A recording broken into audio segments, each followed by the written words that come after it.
आज हम पढ़ेंगे रॉक्स के बारे में, यानी कि चट्टान के बारे में, कि चट्टान क्या होती है। अब देखिए चट्टान क्या है। सबसे पहले बात हम करेंगे कि चट्टान बनती कैसे है। तो चट्टान बनती है मैग्मा से। अब ये मैग्मा है, ये मैग्मा जब निकल के इस तरीके से बाहर ज्वालामुखी के जरिए बाहर आएगा, तो बाहर आने के बाद ये एक बन जाएगा हार्ड होकर, एक बन जाएगा चट्टान यानी कि रॉक। अब ये रॉक फिर क्या होता है, फिर ये रॉक दोबारा टूटती है और टूटकर बनती है सॉइल। यानी ये जो रॉक है, ये रॉक दोबारा टूटेगी, इसके ऊपर कोई इंसान चलेगा, पेड़ उगेगा, कोई जानवर चलेगा, दौड़ेगा, पानी आएगा, बरसात होगी, बर्फ जमेगी और बर्फ टूटेगी, पिघलेगी। इन सब कारणों की वजह से हर चीज का क्षय एक निश्चित है। हर चीज का धीरे धीरे क्षय होने लगता है, वो टूटने लगती है, बिखरने लगती है, खंडित होने लगती है। तो इसलिए ये जो रॉक जो चट्टान है, ये टूटने लगेगी और नीचे जाकर डिपॉजिट हो जाएगी छोटे छोटे कणों में। यही छोटे छोटे कण को हम आज देखते हैं मिट्टी के रूप में, कि ये रही मिट्टी। तो ये जो हम मिट्टी के रूप में देखते हैं, ये असल में पहले कभी रॉक थी। अब ये जो मिट्टी है, ये जब नीचे नीचे धसती जाएगी तो ये दोबारा बन जाएगी रॉक, चट्टान। यानी कि एक चट्टान दोबारा बनती है मिट्टी यानी सॉइल, और सॉइल फिर दोबारा बन जाती है चट्टान। इसी एक प्रोसेस को हम बोलते हैं जियोलॉजिकल प्रोसेस। यही हमारा geological process of rocks and soils, कि रॉक का दोबारा सॉइल बनना, सॉइल का दोबारा रॉक बनना। अब यहाँ देखते हैं कि जो हमारी चट्टाने हैं, ये चट्टाने 3 प्रकार की चट्टाने हैं। पहला है इग्नियस यानी कि आग्नेय चट्टान, इसके बाद है सेडिमेंट्री यानी कि अवसादी चट्टान, इसके बाद हमारा फाइनल आता है मेटामॉर्फिक यानी कि रूपांतरित चट्टान। अब हम बात करते हैं कि ये इग्नियस रॉक की जितनी भी रॉक हैं इस पूरी पृथ्वी पे, चाहे सेडिमेंट्री हो चाहे मेटामॉर्फिक हो, सभी के सभी सबसे पहले आग्नेय चट्टान थी। आग्नेय चट्टान क्या, देखिए ये दिखाया गया है मैग्मा। सबसे पहले हम बात करते हैं लावा और मैग्मा में अंतर क्या है। देखिए आप सभी को पता है, इतना सभी को पता होगा कि जो अंदर है पृथ्वी के, उसको हम बोलते हैं मैग्मा। जब वो बाहर आ जाता है तो हम उसको बोलते हैं लावा। लेकिन देखिए, अगर हमने जब अंदर था तब मैग्मा बोला, बाहर आया तो हमने उसको लावा बोला, ये हमें पता है। लेकिन ऐसा क्यों बोला? नाम बदलने की जरूरत क्या है? किसी व्यक्ति का नाम कहीं है तो दूसरी जगह नाम भी उसका वही रहेगा। अगर नाम उसका दूसरा है, इसका मतलब कुछ तो अंतर है। अब नाम बदलने की जरूरत क्या पड़ी? इसका मतलब है कहीं ना कहीं कुछ तो चेंज हुआ है।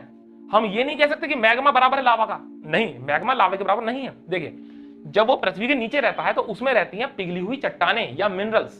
पिघली हुई चट्टाने और मिनरल्स रहती हैं, साथ में उसके अंदर रहती हैं गैसेस, बहुत सारी गैसेस। तो इन सभी के मिक्सचर को हम बोलते हैं मैग्मा। जब ये निकल के बाहर आ जाता है तो बाहर निकलने के बाद जो गैस होती है वो गैस निकल जाती है। जैसे कि आप देखिए, देख सकते हैं ये ज्वालामुखी जब फूट रहा है तो देखिए बहुत सारी गैसेस निकल रही हैं, बहुत सारी जहरीली गैसेस निकल रही हैं। तो ये जो गैसेस है, निकलने के बाद जो बचता है उसको हम बोलते हैं लावा। इसीलिए जब पृथ्वी के अंदर होता है तो बोला जाता है मैग्मा, बाहर आ जाता है तो बोला जाता है लावा। अब हम बात करते हैं अपने दोबारा से टॉपिक की। सबसे पहले हमारी है आग्नेय यानी कि इग्नियस रॉक। अब देखिए, जितनी भी 95% जो चट्टान है पृथ्वी पर पाई जाती है, ऊपर जो पृथ्वी की क्रस्ट है यानी कि भूपर्पटी है, उस पर जो 95% चट्टान है वो सारी की सारी इग्नियस रॉक है, यानी कि वो आग्नेय चट्टान है। अब जो इग्नियस रॉक होती है उनकी प्रॉपर्टीज क्या क्या है? एक तो हम इनको बोलते हैं प्राइमरी रॉक। प्राइमरी क्यों बोलते हैं? क्योंकि सारी रॉक्स इन्हीं से बनी है। ये इस तरीके से लावा निकलकर यहाँ बाहर आ गया और यहाँ पर बाहर बन के ये बन गया रॉक। कौन सी रॉक बन गया? ये आग्नेय चट्टान, ये आग से बनी है, तो ये है आग्नेय चट्टान यानी कि इग्नियस रॉक। सभी रॉक्स बाकी से टूटकर बनेंगी, तो इसलिए ये कहलाई गई है प्राइमरी रॉक। तो प्राइमरी रॉक भी हम इसको बोलते हैं। दूसरा, इनके अंदर कोई भी लेयर्स नहीं पाई जाती है। देखिए आपको समझना होगा, इसके अंदर कोई लेयर नहीं है, कोई सतह नहीं होगी, सीधा लेकर हमने इसको जमा दिया, तो ये कोई लेयर्स इसमें नहीं पाई जाएंगी। उसके बाद कोई भी इसमें फॉसिल्स नहीं होगा। फॉसिल्स यानी कि पेड़ पौधे, आम, पपीता, जानवर की लाश, मनुष्य की लाश, वो सड़ने गलने वाली चीजें अगर बीच में पाई जाती हैं, उनके अवशेषों को हम बोलते हैं फॉसिल्स। तो इसमें कोई भी फॉसिल्स नहीं पाए जाएंगे। इसका मतलब इन चट्टानों में पेट्रोलियम नहीं पाया जाएगा। ठीक है, तो इसमें पेट्रोलियम नहीं पाया जाएगा। कौन सी चट्टान में? आग्नेय चट्टान में फॉसिल कोई नहीं पाया जाएगा। दूसरा, फिर इसमें पाया क्या जाएगा? तो इसमें पाई जाएंगी धातुएं। इसमें पाई जाएंगी धातुएं, क्योंकि ये सभी मैग्मा है। ये मैग्मा कहां से आ रहा है? ये सियाल, सीमा, नाइफ। अब सियाल को छोड़ देते हैं, सीमा को छोड़ते हैं, नीचे जो नाइफ है, जो कोर है, कोर से ऊपर जो मेंटल है, वहां पे जितने भी ये इनके धातुएं हैं, आयरन है, निकल है, ये सब पिघल पिघल के कहां से आएंगी? ऊपर ये इन्हीं के साथ ही तो आएंगी। ये सब ये धातु का ही तो रूप है पिघला हुआ, यही ऊपर यही निकल के बाहर आएगा। इसका मतलब क्या है कि जो आग्नेय चट्टान होंगी, धातुएं उन्हीं में पाई जाएंगी। यानी कहीं अगर धातुएं पाई जाती है पृथ्वी पर, तो समझ लीजिए कि वहां पर आग्नेय चट्टान ही है। अब आगे देखते हैं हम स्ट्रक्चर, इसका होगा क्रिस्टलाइन स्ट्रक्चर। अब समझ लेते हैं हम स्ट्रक्चर, क्रिस्टलाइन स्ट्रक्चर क्या होता है। देखिए, जो आग्नेय चट्टान होती है, ये आग्नेय चट्टान, ये यहां से निकल के इस तरीके से लावा आया ऊपर, इसको हमने बोल दिया कि ये हो गई आग्नेय चट्टान। अब देखिए, इस एक पूरी चट्टान में भी अगर आप देखें, ये पूरा एक प्रोसेस दिखाया गया है। अब इसमें एक तो हो गई आग्नेय चट्टान को हम 2 पार्ट में डिवाइड कर सकते हैं, एक इंट्रूसिव और एक एक्सट्रूसिव। इंट्रूसिव यानी कि अंदर, अगर यही मैग्मा अंदर ही अंदर ठंडा हो जाए, यहां ठंडा हो जाए, यहां ठंडा हो जाए, यहां जमीन के अंदर ही अंदर ठंडा हो जाए, तो हम उसको बोलेंगे इंट्रूसिव। और अगर ये जमीन के बाहर ठंडा हो, यानी कि यहां से ये बाहर निकल के यहां ठंडा होता है, तो इसको हम बोलते हैं एक्सट्रूसिव, इसको हम बोलते हैं एक्सट्रूसिव रॉक। अब जो इंट्रूसिव रॉक है उसमें भी दो रॉक होती है, एक होती है प्लूटोनिक और एक होती है हाइपरबेसल। एक होती है प्लूटोनिक, एक होती है हाइपरबेसल। देखिए प्लूटोनिक से आपको प्लूटो ग्रह याद आ रहा होगा। प्लूटो क्या है? ये जो प्लूटो वर्ड है, ये प्लूटो एक यूनानी वर्ड है, और यूनान में प्लूटो बोला जाता है पाताल के देवता को, यानी कि पाताल के देवता को यूनान में प्लूटो बोला जाता है। तो इसका नाम वहीं से हमने पढ़ा है प्लूटो। क्यों? क्योंकि ये इंट्रूसिव रॉक है और ये सबसे नीचे गहराई में पाई जाती है, यानी कि यहां पर ही अगर मैग्मा हमारा ठंडा हो गया तो इस रॉक को हम बोलेंगे प्लूटोनिक रॉक, इसको हम बोलेंगे प्लूटोनिक रॉक। अब ये रॉक क्या है? इसके जो क्रिस्टल्स होंगे वो क्रिस्टल बड़े बड़े क्रिस्टल होंगे, यानी स्ट्रक्चर जो क्रिस्टल होंगे वो काफी बड़े होंगे, क्योंकि ये जो रॉक यहाँ की होती है ना, ये बहुत ही धीरे धीरे ठंडी होती है, बहुत धीरे धीरे ठंडी होती है, इसलिए इनके जो क्रिस्टल्स बनते हैं वो काफी बड़े बड़े क्रिस्टल्स इनके बनते हैं। इसका एग्जाम्पल क्या है? एग्जाम्पल इसका है ग्रेनाइट। देखिए नॉर्मली आप अगर इग्नियस रॉक देखेंगे, इग्नियस रॉक आपको दो टाइप के रॉक्स ही मिलेंगे। देखिए नीचे से मैग्मा पिघलकर बाहर आया, लावा बना, और लावा बनने के बाद वो ठंडा हो गया। दो टाइप की रॉक आपको देखने को मिलेंगी। पहला मिलेगी आपको ग्रेनाइट, पहली आपको देखने को मिलेगी ग्रेनाइट, दूसरी आपको देखने को मिलेगी बेसाल्ट। ग्रेनाइट और बेसाल्ट, आप ये ध्यान रखिए, बेसाल्ट जो होगी वो तो होगी काले रंग की रॉक। देखिए जैसे आप देख सकते हैं जो काले रंग की रॉक होगी ये रॉक कहलाई, ये रॉक होगी बेसाल्ट की रॉक। और अब ग्रेनाइट नाम से पता लगा ग्रे, ग्रे यानी कि जो ग्रे कलर होता है ना, स्लेटी जैसा ग्रे कलर, तो ग्रेनाइट होगी ग्रे कलर की। अब ग्रेनाइट को अगर आप देखना चाहें तो कैसे देखते हैं? देखिए ये जो कंस्ट्रक्शन में इस्तेमाल होती हैं, ये बजरी पत्थर, ये सभी होती हैं ग्रेनाइट रॉक्स, ये सभी होती हैं ग्रेनाइट रॉक्स। अब ऐसा नहीं है कि ग्रेनाइट ग्रे है तो ग्रेनाइट ग्रे कलर में ही आएगा। जो किचन में बिछाया जाता है वो भी ग्रेनाइट ही होता है, वो ग्रीन कलर का, ब्लैक कलर का, किसी भी कलर का हो सकता है। तो कलर से इतना मतलब नहीं है, लेकिन आमतौर पर ग्रेनाइट ग्रे कलर की देखी जाती है, क्योंकि रॉक्स के अंदर क्या है, जहां हल्का सा केमिकल कंपोजिशन में चेंज हुआ उसका कलर और कलर चेंज हो जाएगा एकदम। तो इसलिए कलर पर हम इतना नहीं जाते हैं, और ना ही कलर हमसे एग्जाम में कभी पूछा जाता है। हम फिलहाल एक जनरल बात है कि बेसाल्ट और ग्रेनाइट दो मेन रॉक है इग्नियस रॉक की, जिसमें कि ग्रेनाइट का कलर लगभग ग्रे होता है मैक्सिमम केसेस में, और बेसाल्ट का होता है ब्लैक कलर। अब ये जो प्लूटोनिक रॉक है ये बिल्कुल नीचे पाई जाती है, जमीन के काफी नीचे पाई जाती है। इसका मतलब है, जिसका एग्जाम्पल है हमारे ग्रेनाइट, इसका मतलब यह है कि ये रॉक को खोद कर ही बाहर निकाला जा सकता है, इस रॉक को खोद कर ही बाहर निकाला जा सकता है। अब ये लाइन हम क्यों बोल रहे हैं ये अभी कुछ देर में समझ में आ जाएगी ये बात। अब बात करते हैं इंट्रूसिव रॉक के बाद हमारी आती है एक्सट्रूसिव रॉक, जो कि बाहर है। लेकिन इससे पहले हम समझते हैं कि इंट्रूसिव रॉक के अंदर एक पार्ट और है, एक तो है प्लूटोनिक रॉक और एक होता है हाइपरबेसल रॉक। हाइपरबेसल रॉक क्या है कि नीचे जो जमी वो हमने कहते हैं प्लूटोनिक रॉक। जब रॉक वो धीरे धीरे ऊपर आ रही है और मान लो ऊपर आते हुए रास्ते में ही जम जाए तो उसको हम बोलते हैं हाइपरबेसल रॉक, उसको हम बोलते हैं हाइपरबेसल। है तो ये इंट्रूसिव ही, क्योंकि ये मिट्टी के अंदर ही ठंडी हो रही है, बाहर नहीं है। लेकिन उसमें भी हमने दो कैटेगरी डाल दी, एक प्लूटोनिक यानी पाताल में जमने वाली, और एक जो थोड़ा सा बीच में रास्ते में जम गई। अब जो हाइपरबेसल रॉक है उसका हिंदी में नाम है मध्यवर्ती चट्टान। देखिए ज्यादा हम हिंदी में नाम याद नहीं करेंगे, प्लूटोनिक रॉक पाताली चट्टान, प्लूटोनिक रॉक, हाइपरबेसल रॉक और एक एक्सट्रूसिव रॉक। अब जो हाइपरबेसल रॉक है ये जो मार्ग की संधियां हैं, तो ये दरार होती है, जो दरार होती है जिससे हमारा मैग्मा ऊपर आता है, यहीं पर जमती हैं। ये बाहर कैसे आएंगी? जब सॉइल का इरोजन होगा। अब यहाँ पर ये ठंडी हो गई, हमें दिखेगी थोड़ी, हम तो यहाँ पर खड़े रहेंगे, हमें तो दिखेगी नहीं है। लेकिन क्या होगा, जब धीरे धीरे नदी आएगी, कोई मतलब कि नदी आएगी इसके ऊपर, या बाढ़ आएगी या हवा चलेगी, धीरे धीरे जब मिट्टी का कटान होगा, यहाँ से मिट्टी हटेगी, तब हमें ये वाली रॉक दिखनी शुरू हो जाएंगी। ये जो रॉक है, ये जो रॉक है, ये रॉक हमें दिखनी शुरू हो जाएगी। तो मृदा के अपर्दन के बाद यानी कि सॉइल इरोजन के बाद हमें कौन सी रॉक दिखाई देती है? वो दिखाई देती है हाइपरबेसल रॉक। हाइपरबेसल रॉक हमें मृदा अपर्दन के बाद दिखाई देती है। इग्नियस रॉक में केवल और केवल जो ये पातालीय चट्टान है, यानी ये जो प्लूटोनिक रॉक है, वही एक ऐसी रॉक है जो कि हमें दिखाई नहीं देती, क्योंकि बहुत गहराई में होता है, इसको खोद कर ही निकालना पड़ता है।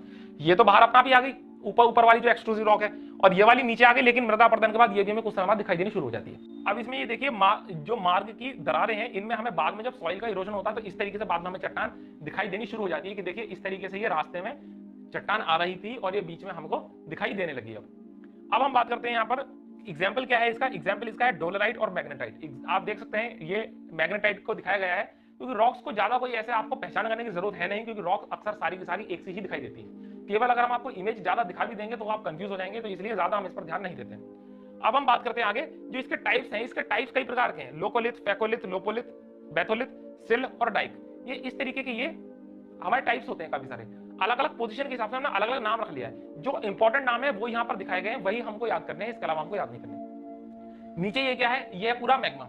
जब ये मैग्मा इस तरीके से ऊपर को आया, सबसे ऊपर आ गया, तो ये क्या बन गया? ये तो बन गया एक्सट्रूसिव रॉक। एक्सट्रूसिव, इसकी हमें बात नहीं करनी, हमें तो बात करनी है जो ये बीच में जमे हैं। बीच में कैसे दिखे? अब एक ये इस तरीके से यहाँ आ गए और ये इस तरीके का एक इन्होंने उल्टी उल्टी कटोरी ऐसी शेप बना ली, इस तरीके से यहाँ पर जम गए। यहाँ ये क्या है, ये अलग अलग मिट्टी की लेयर है, कोई लेयर हार्ड रहती है, कोई लेयर सॉफ्ट रहती है। तो ये इस तरीके से ऊपर आए और यहाँ सारे में फैल गए। अब जब ये रॉक हम निकालेंगे खोद कर, तो ये रॉक कैसी दिखेगी, ऊपर से तो दिखाई देगी गोल, लेकिन नीचे से दिखाई देगी एकदम सपाट, जैसे किसी ने उल्टी उल्टी कटोरी रख दी हो। तो इसलिए इस रॉक को हम बोलेंगे, जो ऐसी शेप बनेगी उसको हम बोलेंगे लैकोलिथ, उसको हम बोलेंगे लैकोलिथ। ये है उल्टी कटोरी, इसको हमने बोल दिया लैकोलिथ। अगर कटोरी सीधी बने, सीधी, तो ये है लोकोलिथ, तो ये है लोकोलिथ। अगर उल्टी कटोरी बने तो लैकोलिथ, ठीक है, तो ये होगी लैकोलिथ और ये होगी लोकोलिथ। सीधी कटोरी हम किसके लिए रखेंगे, जिसको हम कहें कि लो भाई लो, लो खाना लो, दाल लो, कुछ भी हम किसी करेंगे, हम कहेंगे लो, तो उसके लिए कटोरी वो रखेगा सीधी। और किसी का हमारा अगर मन नहीं है, हम करें ले ऐसी ले, तो उसमें क्या है, कटोरी हम ऐसी उल्टी रख देंगे ताकि वो इंसान ले ना जान के। तो उल्टी कटोरी सीधी कटोरी ध्यान रहेगा, लोकोलिथ ये लैकोलिथ। अब इसके बाद अगर ये इस तरीके से ऊपर आ रही है, सीधी सीधी ऊपर आ रही है, सीधी एकदम, और ये सीधे रास्ते में ही जम जाए, चाहे ये यहाँ जमे या चाहे हल्का सा टेढ़ा भी हो जाए रास्ता, कोई दिक्कत नहीं, थोड़ा बहुत तो चलता है, थोड़ा बहुत तो होगा, बिल्कुल तो स्ट्रेट आनी नहीं है। तो अगर थोड़ा सा इस तरीके से वर्टिकल डायरेक्शन में है तो हम उसको बोलते हैं डाइक, तो हम उसको बोलते हैं डाइक रॉक। और अगर ये इस तरीके से आके ऐसे निकल जाए हॉरिजॉन्टल, यानी वर्टिकल ना आकर के हॉरिजॉन्टल आ जाइए, हॉरिजॉन्टल कटोरी वटोरी नहीं बननी कोई, लेकिन सीधी ऐसे हॉरिजॉन्टल आ रही है, तो हम इसको बोलेंगे सिल, हम बोलेंगे सिल। सिल्ली से ध्यान रखेंगे, ऐसा लग रहा है देखने में सिल्ली है, कोई बर्फ की सिल्ली होती है, तो इसलिए ये है सिल। और यही अगर पतली होती, बहुत बारीक होती, तो हम इसको बोलते शीट। पतली होती बोलते शीट, और थोड़ी सी अगर बड़ी है, चौड़ी है, मोटी है, तो उसको हम बोलेंगे सिल। सीधी है तो इसको हम बोलते हैं डाइक, तो हम इसको बोलते हैं डाइक। यहां पर इतने ही नाम इंपॉर्टेंट थे, इसके अलावा यहां पर कोई नाम ऐसे इंपॉर्टेंट नहीं है। अब यहां के बाद हम बात करते हैं एक्सक्लूसिव रॉक्स की, यानी जो रॉक बाहर आ जाएगी निकल के, वो क्या होगा उसमें। अब जो रॉक बाहर आ जाएगी, यानी कि भूपर्पटी के ऊपर आ जाएगी वो रॉक, ज्वालामुखी चट्टान इसको हम बोलेंगे, क्योंकि हमें साफ साफ दिखाई देगा कि ये ज्वालामुखी के अंदर से निकल रहा है, तो इसको हम बोलेंगे ज्वालामुखी चट्टान। किसको, एक्सक्लूसिव इग्नियस रॉक को, ज्वालामुखी चट्टान। इसके जो क्रिस्टल्स होंगे, क्रिस्टल होंगे स्मॉल, इसके क्रिस्टल्स होंगे स्मॉल, यानी छोटे छोटे क्रिस्टल्स होंगे इसके। एग्जाम्पल इसका है बेसाल्ट। और ये जो प्रायद्वीपीय भारत का पश्चिमोत्तर जो हिस्सा है, जहां पर जिसको हम बोलते हैं डेक्कन ट्रैप, ये देखिए आप देख सकते हैं, प्रायद्वीपीय भारत का ये जो पश्चिमोत्तर हिस्सा है जिसको हम बोलते हैं डेक्कन ट्रैप, ये पूरा का पूरा बेसाल्ट चट्टान से बना है। ये पूरा बना है बेसाल्ट चट्टानों से, भी बताया था। ग्रेनाइट होता है ग्रे कलर का, बेसाल्ट होता है ब्लैक कलर का। तो अगर इस बेसाल्ट का क्षय होता है, यानी कि टूटता है अगर इसका क्षरण होता है, तो उसके बाद कौन सी मिट्टी बनेगी, इससे काली मिट्टी बनेगी। काला है, काली रॉक है, तो काली मिट्टी बनेगी। काली मिट्टी को हम एक और नाम से जानते हैं रेंगुर, एक और नाम से जानते हैं रेंगुर काली मिट्टी को। इसमें कपास की खेती बहुत अच्छी तरीके से होती है काली मिट्टी में। दूसरी इसकी प्रॉपर्टी ये है कि अगर इसको हम पानी डालते हैं तो इसे स्वेलिंग हो जाती है, मिट्टी फूल जाती है बहुत ज्यादा, अपने आकार से 2.5 गुना तक आकार ये ले लेगी। यानी 1 लीटर हम मिट्टी लेकर आते हैं तो इसका मतलब वो 2.5 लीटर की भी अपना वॉल्यूम घेर लेगी पानी होने के बाद। लेकिन जैसे ही पानी उसमें से हटेगा, पानी कम होगा, दोबारा उसमें सारे में दरारें पड़ जाएंगी। अब हम सबसे पहले ये समझ लेते हैं कि ये जो हमने लिखा है क्रिस्टलाइन स्ट्रक्चर, यानी कि बड़े बड़े क्रिस्टल्स होंगे, तो क्रिस्टलाइन स्ट्रक्चर और एक होता है नॉन क्रिस्टलाइन स्ट्रक्चर। इसका क्या मतलब है, देखिए जो सॉलिड्स होते हैं ना, इस पृथ्वी पर जितने भी पाए जाने वाले सॉलिड्स हैं, चाहे प्लास्टिक, लोहा, लकड़ी, कुछ भी है, भी सॉलिड्स हैं, उनको हम वैसे तो काफी तरीके से क्लासिफाइड कर सकते हैं, जैसे कि मेटल्स, नॉन मेटल वगैरह। लेकिन एक और हमारा क्लासिफिकेशन आता है, वो आता है, एक आता है क्रिस्टलाइन और एक आता है नॉन क्रिस्टलाइन, यानी कि एक तो जिसमें क्रिस्टल्स होते हैं, एक जिसमें क्रिस्टल नहीं होते। तो अब क्रिस्टलाइन और नॉन क्रिस्टलाइन क्या होते हैं, जो सॉलिड्स होते हैं उनके बीच में होते हैं एटम्स, और एटम्स के बीच में होते हैं बॉन्ड। तब जब एटम्स के बीच में बॉन्ड बनेंगे तो कुछ ना कुछ एक शेप बन जाएगी, एक स्ट्रक्चर इस तरीके बन जाएगी, ये एक एटम है, ये एक एटम है, ये एक एटम है, ये एक एटम है, तो ये इस तरीके से एक यहाँ पर शेप बन गई। तो जब क्रिस्टलाइन होते हैं उसमें क्या होता है कि एक सी शेप रिपीट करती है अपने आप को। जैसे अब देखिए, जैसे कि ये दिखाया गया, तो ये एक क्रिस्टलाइन स्ट्रक्चर हो गया। यहाँ पर ऊपर 10 हैं एटम्स, नीचे भी 2 हैं, फिर ऐसे ही 10, 2, ये पूरा रिपीटेशन हो रहा है। हम कहीं ना कहीं कह सकते हैं कि ये एक पूरी यूनिट है, और इस पूरी यूनिट का ही रिपीटेशन ये है, और चारों तरफ इसी पूरी एक यूनिट का रिपीटेशन है, यानी एक यूनिट होगी और उसी को ही रिपीट कर रखा होगा। इसको हम बोलते हैं क्रिस्टलाइन स्ट्रक्चर। अब नॉन क्रिस्टलाइन क्या होता है, अब ये जो स्ट्रक्चर दिख रहा है ये है नॉन क्रिस्टलाइन स्ट्रक्चर। पहले वाला था क्रिस्टलाइन स्ट्रक्चर, ये है नॉन क्रिस्टलाइन स्ट्रक्चर।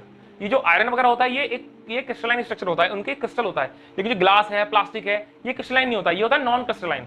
तो इसमें कोई क्रिस्टल पाई नहीं जाती, यानी हम ये नहीं कह सकते कि हाँ ये पैटर्न फॉलो हो रहा है, ये पैटर्न फॉलो हो रहा है, कुछ भी कहीं भी पैटर्न हो सकता है, ये होता है नॉन क्रिस्टलाइन। अब हम बात करते हैं सेडिमेंट्री रॉक्स की, यानी अवसादी की चट्टान की। तो ये क्या है, ये एक रॉक है। अब इसके ऊपर पेड़ पौधे, मिट्टी, जानवर चल रहेगा, कभी बरसात हो रही है, बर्फ जम रही है, कुछ भी हो रहा है, हवा चल रही है, ये धीरे धीरे टूटना शुरू हो जाएगी, चटकना शुरू हो जाएगी, और धीरे धीरे जाकर ये नीचे यहाँ पर जमना शुरू हो जाएगी। इस यहाँ नहीं, थोड़ा सा और नीचे हम बनाते हैं इसको, ये यहाँ पर नीचे कहीं जमना शुरू हो गई। अब ये एक लेयर बिछ गई, इसके बाद फिर एक लेयर और बिछ गई, फिर एक लेयर और बिछ गई। इस तरीके से क्या होगा, ये लेयर बाय लेयर जमती चली जाएगी और एक समय आएगा कि ये इस तरीके से पूरी दोबारा से मिट्टी रॉक बन जाएगी। जो नीचे की मिट्टी होगी, ऊपर तो मिट्टी दिखाई देगी हमको, लेकिन जो बहुत नीचे की जम चुकी लेयर थी, बहुत पहले जमी थी जो, वो लेयर धीरे धीरे धीरे धीरे जमकर एक दूसरे का पार्टिकल अपने आप को पकड़ लेंगे और वो इस तरीके से एक लेयर्ड रॉक बन जाएगी, एक ऐसी रॉक चट्टान बन जाएगी जिसके अंदर यहाँ पर इस तरीके से लेयर्स हमको दिखाई देंगे। आप एग्जाम्पल में देख सकते हैं, देखिए ये है हमारी सेडिमेंट्री रॉक्स, इसमें आपको लेयर्स दिखाई दे रही होंगी। तो इस चट्टान को हम बोलते हैं परतदार चट्टान, दूसरा हम इनको बोलते हैं सेकेंडरी रॉक्स, क्योंकि इसके बाद जो बनती है वो सेकंड नंबर पर हमारी बनती है सेकेंडरी रॉक्स नॉर्मली। और इसके निर्माण में हमें फॉसिल्स का भी योगदान देखने को मिलता है, यानी जितने भी फॉसिल्स हैं हमारे वो इसमें मिलेंगे। किसी जानवर का कंकाल वगैरह है वो इसी रॉक्स की चट्टान के अंदर हमको मिलेगा, और इसी में ही हमें पेट्रोलियम मिलेगा। पेट्रोलियम जो मिलेगा वो इसी में ही सेडिमेंट्री रॉक्स के अंदर ही देखने को मिलेगा। क्योंकि कैसे बनेगा पेट्रोलियम, अब यहाँ पर मिट्टी आई, कोई यहाँ पर पेड़ गिर गया, किसी की मान लो लाश वगैरह दफना दी गई, या वैसे ही कोई एक जानवर मर गया, पेड़ पौधे आम पपीता कोई भी फल है, जो भी सड़ने गलने वाली चीजें हैं, सब यहाँ पर जब एक तरीके से दब जाएंगी तो नीचे वहां क्या बन जाएगा, पेट्रोलियम बन जाएगा। कई करोड़ों साल बाद वहां पर पेट्रोलियम बन जाएगा। तो इसलिए पेट्रोलियम कहां पाया जाता है, केवल सेडिमेंट्री रॉक्स के अंदर पाया जाता है। अब ज्यादा कुछ हमें इसमें पढ़ने के लिए नहीं है। जो सेडिमेंट्री रॉक्स किस तरीके से बनती है, तो तीन तरीके हैं मेनली। एक तो होता है मैकेनिकल, मतलब कि मैकेनिकली बन रही है, इसी का दूसरा नाम है क्लास्टिक रॉक। क्लास्टिक रॉक यानी कि ये बन रही है मैकेनिकली, कैसे, पवन द्वारा, यानी कि इस देखिए पार्टिकल तो टूट के यहाँ बैठे हैं, अब इसको लेकर कौन जाए नीचे, तो लेके अगर चली गई हवा लेकर चली गई उड़ाकर नीचे जमा कर दिया उसने, तो हमने इसको बोल दिया लोएस। हवा ने जमा कर दिया उस मिट्टी को, हमने बोल दिया लोएस।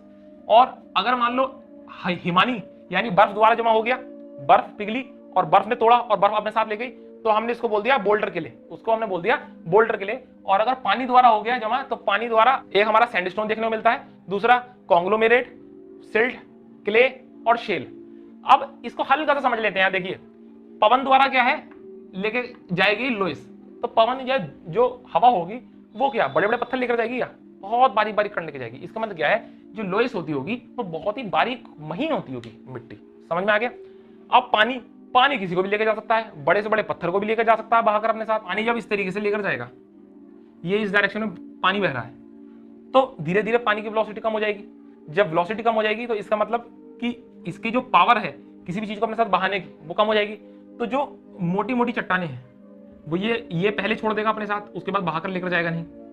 उसके बाद जो थोड़ी छोटी छोटी पतली पतली है उनको थोड़ा और आगे तक ले जाएगा, और पतली पतली है उनको और आगे लेकर जाएगा, और जो बिल्कुल बारीक है उनको और आगे तक ले जाएगा अपने साथ। यानी कि जो मिट्टी की डायरेक्शन में अगर हम जाएंगे तो सबसे पहले हमको क्या देखने को मिलेगी, जो कोर्स चट्टानें हैं हमारी वो देखने को मिलेंगी पहले, और जैसे हम बिल्कुल लास्ट तक पहुंचेंगे हमको देखने को मिलेगी क्ले, देखने को मिलेगी क्ले। क्ले से थोड़ा सा और बड़ा जो साइज होता है वो होता है सिल्ट का, उसको बोलते हैं सिल्ट।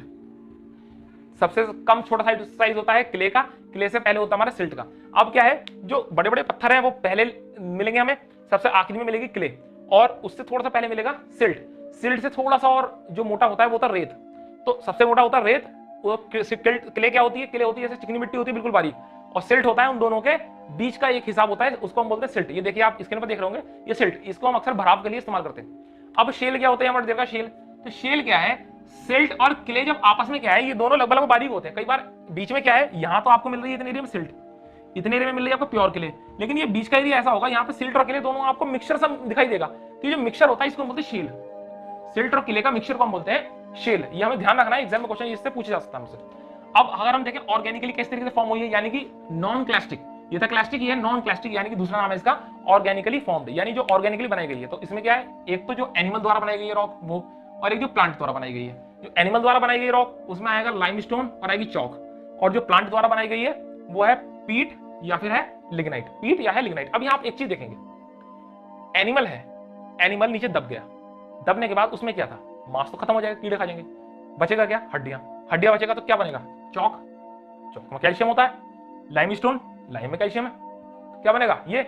अब प्लांट्स की बात करते हैं, पेड़ पौधों की, पेड़ पौधे से क्या बनेगा, कोयला बनेगा, या कोयला बनेगा तो कैसा बनेगा, पीट बनेगा या फिर लिग्नाइट बनेगा। अच्छी क्वालिटी का कोयला थोड़ी मिलेगा, मिलेगा पीट या मिलेगा लिग्नाइट। अब पीट और जो लिग्नाइट मिला है, ये पीट और लिग्नाइट से अच्छी क्वालिटी का जो हमारा कोयला होता है जिसे हम बोलते हैं एंथ्रासाइट, वो कैसे मिलेगा, वो मिलेगा, देखिए ये लिखा है एंथ्रासाइट, ये रहा एंथ्रासाइट। एंथ्रासाइट कोयला का है, कोयले को ही जहां रूपांतरित कर देंगे, अभी हम पढ़ेंगे रूपांतरित चट्टान, जब इसी कोयले को हम रूपांतरित हो जाएगा, यानी हम इसको निकाले ना, वहीं पर पड़े रहने दें और रूपांतरित होने दें, तब वो बन जाएगा एंथ्रासाइट कोयला, यानी बढ़िया क्वालिटी का कोयला हमारा। अब होती तो ये चट्टान है एंथ्रासाइट, अगर आप देखेंगे, आप इस कोयले को लकड़ी वाला कोयला ना समझे। जब हम जितनी बार भी बोले COAL कोल यानी कि कोयला, तो ये समझ लीजिए ये हम बात कर रहे हैं पत्थर वाले कोयले की, जो चट्टान होती है वो चट्टान की तरह दिखाई देती है, रॉक्स की तरह, इस कोयले की बात कर रहे हैं। अगर लकड़ी का कोयला होता तो उसको हम बोलते हैं चारकोल। जो लकड़ी का कोयला जो हम ठंडी के मौसम में अंगीठी वगैरह जलाते हैं, वो उसको हम बोलते हैं चारकोल। और ये जो पत्थर कोयला होता है इसको हम बोलते हैं कोल। इसमें एनर्जी बहुत ज्यादा होती है और ये बहुत धीरे धीरे खत्म होता है, जबकि ये बहुत जल्दी जल के खत्म हो जाता है, ना ही इसमें इतनी ज्यादा हीट होती है। अब हम ये समझ लेते हैं पहले कि क्लास्टिक और नॉन क्लास्टिक का मतलब क्या है। क्लास्टिक का मतलब होता है कोई वो चीज जो किसी और चीज से टूटकर बनी हो, और नॉन क्लास्टिक यानी कि इसका अपोजिट, वाइस वर्सा, यानी कि नहीं टूट के बनी है, तो हम सिर्फ उसे क्लास्टिक समझते हैं। क्लास्टिक का मतलब है वो चीज जो कि किसी और चीज से के टुकड़े से बनी हो, यानी किसी चीज का टुकड़ा, उसको बोलते हैं क्लास्टिक। तो क्लास्टिक क्या है, अब जैसे कि यहां पर क्या है, ये लोस बना है, ये क्या है, पहले कोई चट्टान थी कोई और, वहां से पवन द्वारा टूटा और टूटकर बन गई लोस। अब ऐसी हिम द्वारा टूटा और टूटकर बन गई बोल्डर के लिए। अब जल के द्वारा सैंडस्टोन बन गया, कोग्लोमेरेट बन गया, सिल्ट के लिए, ये सब टूटकर बन गए। अब ये क्या है, नॉन क्लास्टिक। फिर अब ये एनिमल द्वारा बनाया, यानी कि एनिमल था कोई, वो एनिमल ही दबा रह गया, कुछ समय बाद कई करोड़ों साल बाद वो लाइमस्टोन बन गया, ये चौक बन गया। अब ऐसी प्लांट थे, वो वहीं रहे, पड़े रहे, कुछ समय बाद वो बन गए पीट, लिग्नाइट। ऐसा थोड़ी है कि उनके छोटे छोटे हिस्से उड़कर कहीं और चले गए, फिर वहां पर बने, वो जहां थे वहीं पर बने हैं, यानी कोई ऐसा टुकड़ा नहीं हुआ। अब यहाँ पर क्या है कि रॉक थी कोई और, टुकड़े होकर बने दूसरे, इसलिए हमने इसको बोला क्लास्टिक रॉक, इसको बोला हमने नॉन क्लास्टिक रॉक। अब केमिकली कैसे, केमिकली हमारी बनते हैं डोलोमाइट, रॉक सॉल्ट और जिप्सम। अब रॉक सॉल्ट क्या है, देखिए डोलोमाइट ये सब नाम है, डोलोमाइट, जिप्सम सब ये नाम है। और ये रॉक सॉल्ट क्या है, रॉक सॉल्ट होता है जिसको हम बोलते हैं सेंधा नमक, सेंधा नमक। अक्सर कई जगह ये मान्यता है कि जैसे व्रत होता है, फास्ट होता है, तो हम सेंधा नमक खाते हैं। सेंधा नमक हम इस वजह से खाते हैं क्योंकि ये एक चट्टान है, ये एक चट्टान है, चट्टान से बना है, तो ऐसा माना जाता है कि ये नॉन वेजिटेरियन नहीं होता है। जबकि अगर हम नॉर्मली सॉल्ट लेते हैं, समुद्र से अगर हम कोई सॉल्ट बनाते हैं, तो उसके अंदर काफी सारे जीव और जंतु हो सकते हैं, जो कि मरे हुए जीव और जंतु हो सकते हैं, जो कि उनके न्यूट्रिएंट्स भी उसके अंदर आ जाएं, और वहां से अगर हम सॉल्ट बनाते हैं तो उससे उनके न्यूट्रिएंट्स भी आ सकते हैं। जबकि केमिकली जो ये रॉक बनती है चट्टान, इसमें नेचुरली नमक होता है, यानी टेस्ट इसका नमकीन होता है। तो नमक क्या है, एक केमिकल है जिसका टेस्ट अगर हम लेते हैं तो हमको थोड़ा सा नमका लगता है, बस वही नमक है। जो हानिकारक ना हो और खाने में हमें नमका लगे, वो हमारे लिए नमक है। तो ये जो रॉक सॉल्ट है ये भी हम मिला सकते हैं, ये भी एक नमक है, इसको हम बोलते हैं सेंधा नमक। एक बनता है इवोपरेशन करा के जब हम नमक बनाते हैं समुद्र के पानी से, वो भी हमारा होता है नमक, लेकिन उसको बोलते हैं हम सादा नमक। अब हम बात करते हैं कि ये दो वर्ड सुनने होंगे आप, दो वर्ड आपने सुने होंगे, एक सुना होगा रॉक और एक सुना होगा मिनरल। तो रॉक और मिनरल में अंतर क्या है, देखिए पृथ्वी से पाया गया लाइमस्टोन, हमने बोल दिया ये तो रॉक है। पृथ्वी से पाया गया जिप्सम, हमने बोल दिया ये तो एक मिनरल है। पृथ्वी से पाया गया गोल्ड, हमने बोल दिया ये तो मिनरल है। पृथ्वी से पाया गया डायमंड, हमने बोल दिया ये तो एक मिनरल है। पृथ्वी से पाया गया बेसाल्ट, हमने बोल दिया ये तो एक रॉक है। पृथ्वी से पाया गया ग्रेनाइट, हमने बोल दिया ये तो एक रॉक है। अंतर क्या है तो सब चट्टान ही है, तो सब पृथ्वी से पाए गए पत्थर ही, देखने में रंग रूप ही तो अलग है। तो अंतर क्या है कि किसी को मिनरल, किसी को रॉक बोलते हैं। देखिए एक केमिस्ट्री में आपने चीज पढ़ी होगी, एक होता है एलिमेंट, एक होता है कंपाउंड। एलिमेंट होता है सिंगल चीज, कंपाउंड होता है जब काफी सारे एलिमेंट्स को मिलाकर कोई अगर दो या दो से ज्यादा एलिमेंट्स को हम मिला देते हैं तो उससे जो चीज फॉर्म होती है उसको हम बोलते हैं कंपाउंड। इसी तरीके से जो एक ही मिनरल है, यानी मिनरल का मतलब है जैसे हमारा ये हो गया जिप्सम, या जैसे हमारा हो गया डायमंड, ये क्या है, ये मिनरल है। यानी डायमंड में देखेंगे तो इसमें बस एक ही हमें केमिकल फॉर्मूला दिखाई देगा, यानी कि डायमंड है ये एक सिंगल चीज है। ये Fe क्या है, मिनरल है। जो हमारा गोल्ड होता है ये क्या है, मिनरल है। ये सब एक सी चीज है, FeRn है तो ये एक सा ही है। गोल्ड है तो ये एक सा है, यहाँ भी एक सा, वहां भी एक सा है। गोल्ड है काफी बड़ा, यहाँ देखोगे तो भी एक केमिकल प्रॉपर्टी, वहां देखेंगे तो भी एक केमिकल प्रॉपर्टी, हर जगह से एक सा। जिप्सम है यहाँ भी एक सा, यहाँ भी एक सा, डायमंड यहाँ भी एक सा, यहाँ भी एक सा। लेकिन अगर हम बात करते हैं बेसाल्ट की, तो बेसाल्ट क्या होता है, काफी सारे बेसाल्ट या कोई भी रॉक्स होते हैं, वो तो क्या होते हैं, काफी सारे जो मिनरल्स होते हैं, दो या दो से ज्यादा मिनरल्स को मिलाकर जो बनता है उसको बोलते हैं रॉक। रॉक के अंदर दो या दो से ज्यादा कितने भी 8, 10, 19, 20, 50 मिनरल हो सकते हैं, उसको बोलते हैं रॉक। बस अंदर क्या है, वो जियोलॉजिकल होनी चाहिए, पृथ्वी पर पाया जाना होना चाहिए, नेचुरल चीज होनी चाहिए, और वो हार्ड यानी कि सॉलिड रूप में होना चाहिए, उसको बोलते हैं रॉक्स।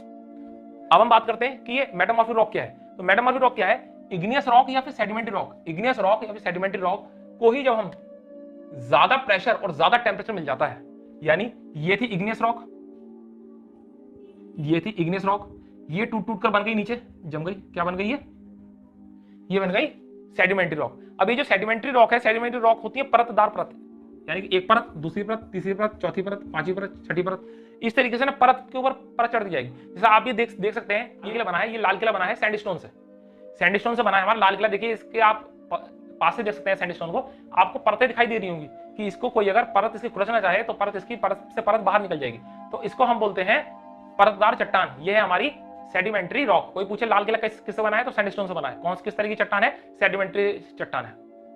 ठीक है, सैंडस्टोन यानी कि नाम कहां से निकल कर आ रहा है? सैंड। सैंड यानी कि रेत, रेत यानी कि सिलिका, तो सबसे ज्यादा क्या पाया जाएगा इसमें? सिलिका पाया जाएगा। सैंड यानी कि सिलिका। सिलिका, सिलिका का ही एक रूप होता है सिलिकॉन। सिलिकॉन, सिलिकॉन क्या है? सिलिकॉन एक सेमीकंडक्टर है, उससे उससे क्या बनते हैं? इलेक्ट्रिसिटी का कंपोनेंट्स बनते हैं। अब हम बात करते हैं अपने मेटामॉर्फिक रॉक की। तो जब इसी पर और भी ज्यादा प्रेशर आ जाएगा, यानी इसके ऊपर एक और लेयर, एक और लेयर, एक और लेयर, इस तरीके से चढ़ती रह जाए, तो ये जो नीचे की रॉक है इसके ऊपर इतना ज्यादा प्रेशर आ जाएगा इसके ऊपर कि ये इस तरीके से दब जाएगी बुरी तरह। जब हाई प्रेशर आ जाएगा और ये पृथ्वी के नीचे आ जाएगी, धस जाएगी, वहां तो टेम्परेचर भी ज्यादा है। हाई प्रेशर मिल गया और हाई टेम्परेचर मिल गया, तब इसकी जो केमिकल प्रॉपर्टी है वो पूरी तरीके से चेंज हो जाएगी। ये केमिकल प्रॉपर्टी इसकी पूरी तरीके से चेंज हो जाएगी, तब हम उस रॉक को बोलेंगे मेटामॉर्फिक रॉक। इसको हम बोलेंगे रूपांतरित चट्टान। रूपांतरित चट्टान, ये चट्टान सबसे ज्यादा कठोर होती है, सर्वाधिक कठोर ये होती है, और इसमें जीवाश्म हमको नहीं मिलते हैं क्योंकि इतना नीचे पहुंच गई है। इसका मतलब है ये जीवाश्म कहां रहेंगे? जीवाश्म रहेंगे ऊपर ऊपर, और ये रॉक बहुत पहले कभी गिर चुकी होगी। यहाँ जीवाश्म पहुंचेंगे ही नहीं। जीवाश्म कहां मिलेंगे? फॉसिल्स कहां मिलेंगे? केवल सेडिमेंट्री रॉक्स के अंदर मिलेंगे। सबसे ज्यादा स्ट्रॉन्ग नंबर 1 रूपांतरित चट्टान यानी मेटामॉर्फिक, सेकंड नंबर पे इग्नियस, थर्ड नंबर पे अवसादी। अवसादी तो ऐसी आप हल्का सा भी अगर मार देंगे इसको तो ये दो टुकड़ों में डिवाइड हो जाएगी। कभी कभी क्या होता है, जो मेटामॉर्फिक रॉक होती है इसका भी दोबारा से रूपांतरण हो जाता है, तो इसको हम बोलते हैं पुनः रूपांतरित चट्टान, रीमेटामॉर्फिकेशन। रीमेटामॉर्फिकेशन। जो ये शेल होता है, शेल और ये मडस्टोन, शेल और मडस्टोन को ही अगर मेटामॉर्फिक रॉक बन जाए, यानी शेल और मडस्टोन का ही अगर रूपांतरण हो जाए, हाई प्रेशर हाई टेम्परेचर में आ जाए, तो वो क्या बना देती है? वो बना देगी स्लेट। स्लेट आप देख सकते हैं स्क्रीन पर अपनी, इस तरीके से स्लेट आती थी जिस पर पहले के स्टूडेंट एक बित्ती या चौक से लिखा करते थे। उसको अगर आपने देखा हो साइड से तो उसकी भी इस तरीके से लेयर्स होती थी, लेकिन वो काफी मजबूत चट्टान, वो काफी मजबूत रॉक होती थी, इसी वजह से वो टूटती नहीं थी, काफी मजबूत होती थी। जिस हिसाब से उसकी थिकनेस होती थी काफी कम, उस हिसाब से काफी मजबूत होती थी। पहले के जो स्टूडेंट है वो आराम से समझ जाएंगे, उन्होंने जरूर इसको देखा होगा या कभी इस्तेमाल किया होगा। इसके साथ हम इसका करते थे चौक का, हम इस्तेमाल करते थे चौक का। चौक क्या होता है? लाइम से ही बना होता है, एनिमल्स द्वारा लाइम से ही बना होता है चौक। इसके जो पार्टिकल्स होते हैं वो ज्यादा अच्छे से कंबाइंड नहीं हुए होते क्योंकि सेडिमेंट्री रॉक वैसे भी वीक ही है। तो चौक होती है जिससे टीचर्स वगैरह लिखते थे पहले चौक से, तो वो जो चौक होती है इसके भी पार्टिकल्स एकदम से जरा सा घिसने से ही निकल जाते हैं, इस वजह से हम इससे आराम से लिख पाते हैं और इसका इस्तेमाल लिखाई के लिए किया जाता था। इसको हम बोलते हैं चौक।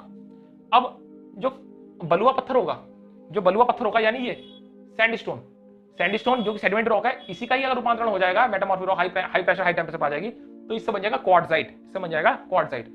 और ये जो चूना पत्थर है, जो चूना पत्थर है यानी ये जो लाइमस्टोन है, ये लाइमस्टोन का ही अगर हम मेटामॉर्फिकेशन कर दें, यानी कि हाई टेम्परेचर हाई प्रेशर पर ये आ जाए बहुत समय के लिए, तो ये बन जाता है संगमरमर यानी कि मार्बल। संगमरमर यानी मार्बल। संगमरमर मार्बल इंडिया में सबसे ज्यादा कहां मिलता है? इंडिया में मिलता है राजस्थान में। राजस्थान में मकराना की खाई है, राजस्थान में आप ये देख सकते हैं मकराना की खाई है, ये वहां से पाया जाता है संगमरमर। मकराना की खाई में क्यों बन गया? क्योंकि नीचे है मकराना की खाई और ऊपर है काफी बड़ा पहाड़ पर्वत, तो नीचे खाई ऊपर पर्वत, इतना ज्यादा लोड है पर्वत का कि नीचे हाई प्रेशर और हाई टेम्परेचर बन गया, और यही जो लाइमस्टोन था ये बन गया मार्बल यानी कि संगमरमर। अब अगला है एंथ्रासाइट। अभी हमने बात की थी जो कोयला है, नॉर्मल कोयला, पीट या लिग्नाइट, ये दोनों ही बन जाते हैं एंथ्रासाइट जब ये बन जाते हैं मेटामॉर्फिक रॉक्स। अब हम बात करते हैं कि पृथ्वी पर ज्यादा क्या है, क्या पृथ्वी की क्रस्ट पर आग्नेय चट्टान ज्यादा है या सेडिमेंट्री? देखिए सबसे पहली बात तो चट्टान केवल पृथ्वी की क्रस्ट पर है। पृथ्वी की जो क्रस्ट है यानी जो पृथ्वी की ऊपर भूपर्पटी है, इसके नीचे मेंटल लग गया, उसके नीचे कोर आ गया, ये सब तो पिघले हुए हैं, ये चट्टान नहीं है। चट्टान मिट्टी है, ये सब तो ऊपर है, ये सब तो ऊपर है यानी कि केवल क्रस्ट में है। अब क्रस्ट में भी हम देखेंगे जो क्रस्ट का टोटल भाग का 95% है, ये 95% ये क्या है? ये है इग्नियस रॉक। 95% है इग्नियस रॉक, और जो 5% है, 5% है इसमें सारी रॉक्स है, लेकिन सारी को नहीं, बाकी है सेडिमेंट्री। सारी रॉक को छोड़ दीजिए, मेटामॉर्फिक बहुत कम है, ये है सेडिमेंट्री। 5% है सेडिमेंट्री और 95% है इग्नियस रॉक। अब एक क्वेश्चन और आता है, अगर वो पूछे कि भूपर्पटी की सतह पर कितनी है, सतह यानी कि अगर हम यहां ऊपर से देखें तो ऊपर सतह क्या हो गई? सतह तो ये हो गई, ये हो गई सतह जो हम देखते हैं, भाई ऊपर हमें, आप अगर कहीं रोड पर निकल जाओ, किसी कहीं भी रोड पर आप आम जगह पर निकल जाओ, तो आपको चट्टान थोड़ी ना मिलेगी, मिट्टी मिलेगी। वो सब क्या है, वो सब एक तरीके से सेडिमेंट्री रॉक रॉक बनने वाली है। तो भू परपट्टी के ऊपर अगर हम देखें तो 75% जो है यहां तक, ये जो 75% है, 75% ये पाई जाती है सेडिमेंट्री, यानी कि सेडिमेंट्री। इसका बोलते हैं अवसादी। अवसाद क्या होता है, अवसाद होता है किसी का बचा खुचा हिस्सा, उसको ये टूटा हुआ छोटा सा चूरा वगैरह, इसे बोलते हैं अवसाद। किसी अच्छी चीज को अवसाद नहीं बोला जाता, अवसाद बोला जाता है किसी का बचा खुचा हिस्सा टुकड़ा, तो इसलिए इसको बोलते हैं अवसादी चट्टान यानी कि सेडिमेंट्री रॉक। और 25% पाई जाती है इग्नियस, क्योंकि ऊपर बहुत कम आ पाता है लावा। 75% ऊपर अगर बात कर रहा है भू परपट्टी की बात कर रहा है, और भू परपट्टी की ऊपर की सतह की बात कर रहा है, तो 75% सेडिमेंट्री, 25% इग्नियस है। और अगर बात कर रहा है वो पूरी पूरी भू परपट्टी यानी क्रस्ट की, टोटल क्रस्ट का कितना परसेंट है, तो 95% इग्नियस रॉक और 5% है सेडिमेंट रॉक। और ये इसकी हम बात नहीं करते क्योंकि ये बहुत ही कम परसेंटेज में है, इसलिए ज्यादा कोई इसका इफेक्ट नहीं पड़ता। आशा करते हैं ये लेक्चर आपको पसंद आया होगा। अब मिलते हैं आपसे अगली वीडियो में। नमस्कार।